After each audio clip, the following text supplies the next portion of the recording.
মনটা বড্ড খারাপ আমার। কলিকাল চলছে বাংলাদেশে। এক কাজ করো, এই নাসিরকে ডাকো। সে কি বলতে চায়? বিএনপি নেতা কর্মীরা কোথায় তোমরা? আসো, হোশে ফিরে আসো। হোশে বেহুশ হয়ে গিয়েছ গরিব কোথাকার। এই নাসির, তামিমার নাসির না, এই যে এনসিপির নাসির, তাকে খবর দাও আর তার কথাগুলো মনোযোগ দিয়ে শোনাও। এই গরিবরা শোনাও। ক্ষমতার লোভে আপনারা বেহুশ হয়ে গিয়েছেন। এই বেহুশ অবস্থা থেকে হোশে ফিরে আসার জন্য আমরা এখনো আপনাদেরকে সাবধান করছি। ইশরাক কেসের মধ্য দিয়ে নির্বাচন কমিশন ফেল করেছে। আমরা যখন চুপ্পুর অপসারণ করতে গিয়েছিলাম একটি সংস্কার প্রক্রিয়ার মধ্য দিয়ে, সেখানে কারা বাধাগ্রস্ত করেছিল সেটাও বাংলাদেশের মানুষের কাছে স্মরণ রয়েছে। নিশ্চয়ই শুনেছেন, এনসিপির মুখপাত্র নাসিরউদ্দিন পাটোয়ারি বরাবরই বলিষ্ঠ কণ্ঠস্বরে কথা বলেন আর মাঝে মাঝে এমন ঝাঁকি দেন পুরা বিএনপি ঝাকঝাক ঝাকঝাক করতে থাকে। কি বিএনপির নেতাকর্মীরা রাগ হওয়ার কিছু নাই। তবে এনসিপির যে মাঠ পর্যায়ে কোন লেভেলের পাওয়ার আছে এটা অনেকেই এখন বুঝতে শুরু করেছেন। দেশে এখন সিস্টেম একটাই হবে, হয়তো সংঘাত অথবা নির্বাচন, দুইটার একটা। তো কোন দিকে যাবে? সংঘাতে যাবে নাকি নির্বাচনে যাবে? পরিস্থিতি যেভাবে গতকালকে থেকে হঠাৎ করে পরিবর্তন হচ্ছে, এনসিপি এবং জামাত একই সুতোয় তারা নিজেদেরকে গেঁথে নিচ্ছেন, আর পাশাপাশি বিএনপি এবং তাদের সমমনা জোটগুলো তারা তাদেরকে এক সুতোতে গাচ্ছেন।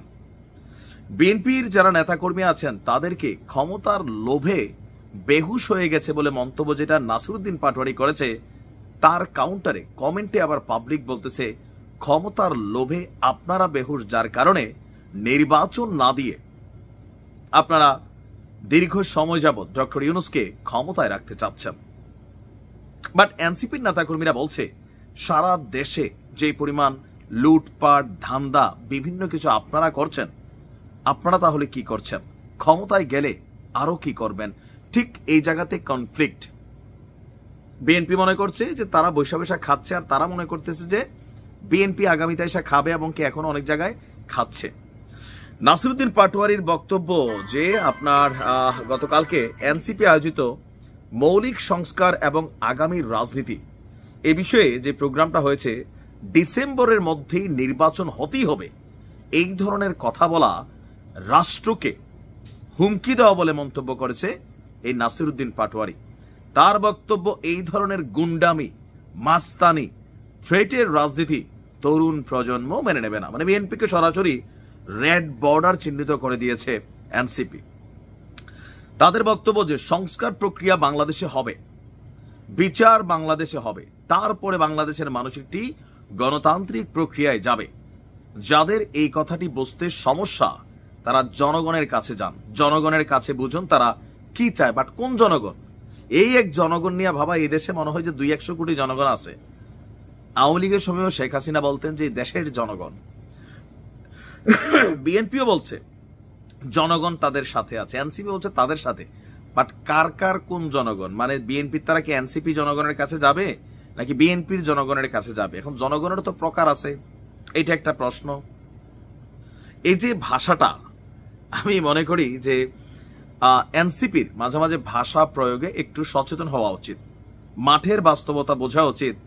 সরকারের প্রটোকল ছাড়া এনসিপি ছাত্র দলের সামনে রাজনৈতিক দল হিসাবে, আমার ধারণা, বা বিএনপির সামনে একটা রাজনৈতিক দল হিসাবে আধা ঘন্টা টিকবে না বাংলাদেশে।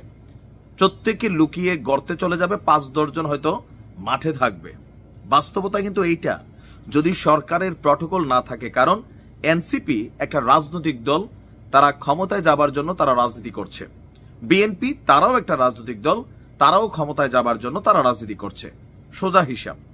জামাত রাজনৈতিক দল, তারাও বলতেছে জামাতকে না, ইসলামকে ক্ষমতায় আনতে চাই, ধর্মের কত সুন্দর বাণী দিচ্ছে। এটাও কেউ কেউ বলছে যে ধর্মকে ব্যবহার করা বন্ধ করেন, রাজনীতির পথে আসেন। এই যে ত্রিমুখী লড়াই, আর ডক্টর ইউনূসের আরেকটা লড়াই। তবে আপনি দেখেন এনসিপি, জামাত ইসলাম, ডক্টর ইউনূস, জাপান, বাংলাদেশ, এনসিপি, মানে জামাত, ইসলাম প্লাস এনসিপি, একই কথা কিন্তু তারা তিনজনই বলছে। প্রথমে সংস্কার, দ্বিতীয়ত বিচার, তারপরে হচ্ছে নির্বাচন। আর এই শব্দগুলোর গুরুত্ব অনুধাবন করে বিএনপি মনে করছে আগামী জুন মাসে জীবনও নির্বাচন হবে না। কারণ সংস্কারই তো শেষের খবর নাই, হিসাবেরই নাই। তাহলে এই সংস্কার কবে হবে? আর বিচার, আওয়ামী লীগের বিচার, আওয়ামী লীগের কে দেশে আছে? শুধুমাত্র আওয়ামী লীগ করতে কোনো অন্যায় অপরাধ করে না এরকম কিছু মানুষ আপনি ধৈর্য নিয়ে আসতে পারবেন, কিন্তু একটা সুষ্ঠু প্রক্রিয়া বিচার করতে হলে যারা আওয়ামী লীগের অপরাধীরা আছে সবাই তো দেশ ছাড়া, আপনি রায় দিতে পারবেন।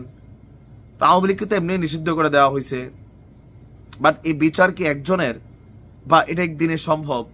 সো এই জিনিসগুলাকে বিবেচনা করে বিএনপি মনে করছে যে তারা নির্বাচনটা আগে চাচ্ছে, যে নির্বাচন করে আপনারাও নির্বাচনে আসেন। দেশের জনগণ যদি এনসিপির পক্ষে থাকে তাহলে ফাইন, জনগণ এনসিপির ভোট দিবে।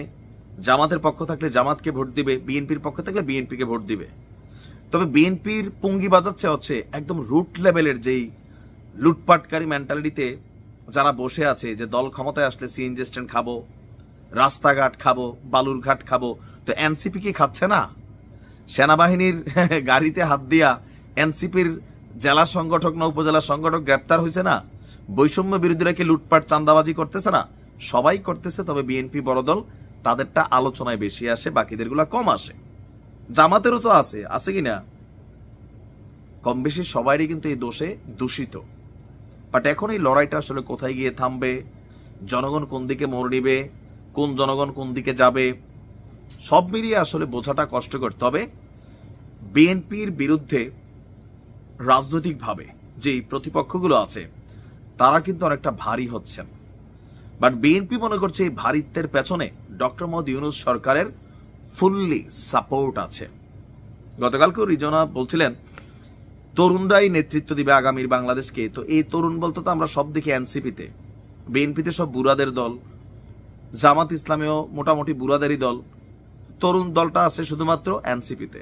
যদিও তাদের এখনো নিবন্ধন হয় নাই, হয়তো আগামী দিনে নিবন্ধন হবে, নির্বাচনে আসবেন। বাট এই যে সিচুয়েশনে বাংলাদেশ কোথায় যাচ্ছে, পজিটিভলি নেগেটিভলি অনেক ধরনের যুক্তি আছে। অগ্রগতি হয়েছে, আবার অবনতি হয়েছে। অর্থনৈতিক স্থিতিশীলতা নষ্ট হয়ে গেছে, মানুষ বেকার হচ্ছে, কোম্পানি বন্ধ হচ্ছে। একটা জায়গা থেকে সবাইকে ঐকমত্য করতে হবে। নির্বাচন দিলে নির্বাচনের দিকে যাবে, নির্বাচন না দিলে কবে দিবে সেটার একটা রূপরেখা থাকবে। দলগুলো কথায় কথায় মাঠে নামবে না, হুমকি ধামকি এক দল আরেক দলে দিবে না, সংঘাতে জড়াবে না। কিন্তু পরিস্থিতি যা আমরা অনুধাবন করছি, কেউই ঝুঁকেঙ্গা নেই সালা স্টাইলে আছে, কেউ ঝুঁকবে না। পরিস্থিতি সংঘাত অনিবার্য, আজ হোক কাল হোক ঘটবেই। ভালো থাকুন।